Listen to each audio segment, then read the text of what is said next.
Air strike കൊണ്ട് അത് ഇല്ലാതാക്കാൻ കഴിയുമോ എന്നുള്ളതാണ് ഇസ്രായേൽ ഇപ്പോൾ ശ്രമിച്ചുകൊണ്ടിരിക്കുന്നത്.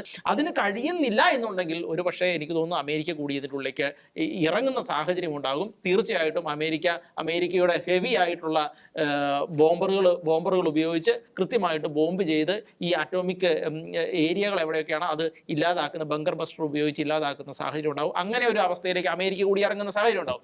പക്ഷെ അതിനും അപ്പുറത്ത് അമേരിക്ക ഏറ്റവും പ്രധാനമായിട്ട് ലക്ഷ്യം വെക്കുന്ന ഒരു കാര്യം, ഇപ്പോൾ നേരത്തെ പറഞ്ഞതുപോലെ ഖൊമേനി അടക്കമുള്ള തലമുതിർന്ന ആളുകളെ എല്ലാം ഇല്ലാതാക്കി ഇവിടെ ഒരു അപ്രൈസിങ്, മറ്റൊരു ഫോഴ്സിന്, അമേരിക്കയെ സപ്പോർട്ട് ചെയ്യുന്ന മറ്റൊരു ഫോഴ്സിന്റെ അപ്രൈസിങ് ഉണ്ടാകുന്ന രീതിയിലേക്ക്, മിലിറ്ററി ഏതെങ്കിലും രീതിയിൽ പട്ടാള അട്ടിമറി ഉണ്ടായി പുതിയൊരു അധികാര സ്ഥാനം ഉണ്ടാകുന്ന രീതിയിലേക്ക് ഈ റെജീമിനെ ആക്രമിച്ച് ഇവരുടെ ശക്തി ക്ഷയിപ്പിക്കുക എന്നുള്ളൊരു കാര്യത്തിലേക്ക് കൂടി അമേരിക്ക പോകുന്നുണ്ട് എന്നുള്ളതാണ്. അത് ഇസ്രായേലിനെ കൊണ്ട് കഴിഞ്ഞില്ല എന്നുണ്ടെങ്കിൽ അമേരിക്ക കൂടി ഇറങ്ങി അത് ചെയ്യാനുള്ള സാധ്യതയുണ്ട്. പക്ഷേ അതിന്റെ റിട്ടാലിയേഷൻ എങ്ങനെ വരും എന്നുള്ളതാണ്. കാരണം നമുക്കറിയാം, ഒരു യുദ്ധവും ഒരു സമാധാനത്തിലേക്കോ പ്രോസ്പെരിറ്റിയിലേക്കോ നയിക്കുന്നില്ല എന്നുള്ളത് ഏറ്റവും പ്രധാനപ്പെട്ട വസ്തുതയാണ്.